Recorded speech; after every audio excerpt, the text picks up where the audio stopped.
గిరిజన రైతాంగ పోరాటానికి మద్దతుగా మానుకోట మట్టి బిడ్డలు మేము కూడా వాళ్ళకి మద్దతు ఇస్తాం. తెలంగాణ ఏమనుకుంటుందో, తెలంగాణ గిరిజన రైతాంగం ఏమనుకుంటుందో రేవంత్ రెడ్డికి వినపడేటట్లుగా మరొకసారి మేము కూడా గర్జించడానికి సిద్ధంగా ఉన్నాం.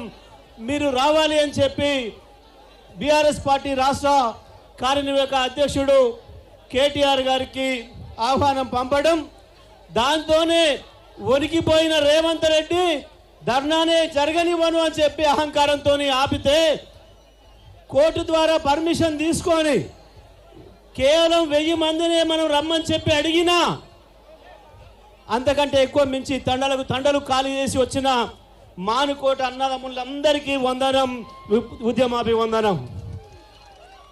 ఏం జరిగింది ఇవాళ లగచర్లలో?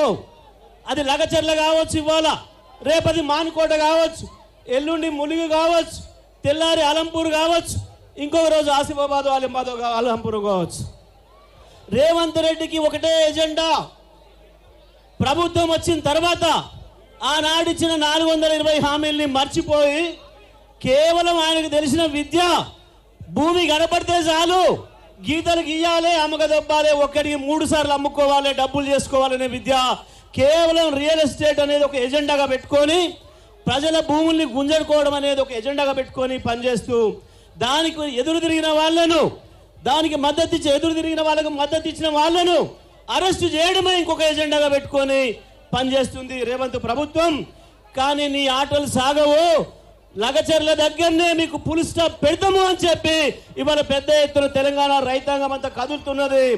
రేవంత్ రెడ్డి, ఇది కేవలం మానుకోటది మాత్రమే కాదు, ఇది మొత్తం తెలంగాణ గర్జన. ఇది తెలంగాణ రైతాంగం అంతా ఏమనుకుంటున్నారు చెప్పడానికి మానుకోట ఉదాహరణ. గతంలో మీ సమైక్యవాదులకు చరమగీతం పాటింది కూడా ఇదే మానుకోట. మళ్ళీ ఇవాళ ఇదే మానుకోటలో మొదలైంది నీ పతనం. నువ్వు ఏ పోలీసులు పెట్టినా, ఏ పారామిలిటరీ తెచ్చినా, ఏ మిలిటరీని తెచ్చినా ఆపలేవు. మానుకోట తిరుగుబాటే తెలంగాణ మొత్తం తిరుగుబాటు అవుతుంది.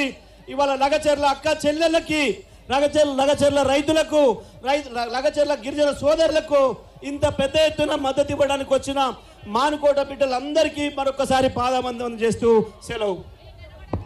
జై తెలంగాణ. ఇప్పుడు మన